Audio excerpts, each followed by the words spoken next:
கீழ்கண்டவற்றுள் பெரிய பின்னத்தை காண்கன்னு கேட்டிருக்காங்க. இந்த மாதிரி 3 பின்னம் கொடுத்துட்டு இதில் இருக்கிறதுலையே பெரிய வேல்யூ எதுன்னு கேட்டிருக்காங்க.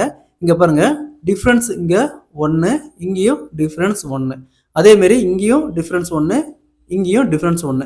இந்த மாதிரி பின்னம் வந்துச்சுன்னா இதில் இருக்கிறதுலையே பெரிய பின்னம் பார்த்தோம்னா 5/6.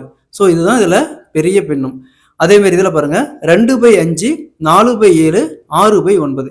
இங்கே டிஃப்ரென்ஸ் பாருங்க 2, அதேமாரி இங்கேயும் டிஃப்ரென்ஸ் 2. ஸோ கீழேயும் டிஃப்ரென்ஸ் 2, இங்கேயும் டிஃப்ரென்ஸ் 2. ஸோ இதில் இருக்கிறதுலேயே பெரிய பின்னம் பார்த்தோம்னா பெரிய வேல்யூ 6/9. ஸோ 6/9 தான் இதில் பெரிய பின்னம். அதேமாரி இதில் பாருங்க 1/8, 4/9, 7/10. இங்கே டிஃப்ரென்ஸ் பாருங்க 3, இங்கே டிஃப்ரென்ஸ் 3, இங்கே 1, இங்கே 1. அதாவது நியூமரேட்டரில் கான்ஸ்டண்டாக ஒரே வேல்யூவாக இன்க்ரீஸ் ஆகிட்டு போயிட்டு கீழே டிஃப்ரென்ஸ் 1, அதாவது டினாமினேட்டரில் டிஃப்ரென்ஸ் பார்த்தோம்னா 1 இருந்துச்சுன்னா இதுலேயும் பார்த்தோம்னா பெரிய வேல்யூ இதுதான் இருக்கிறதுலே பெரிய வேல்யூ 7/10.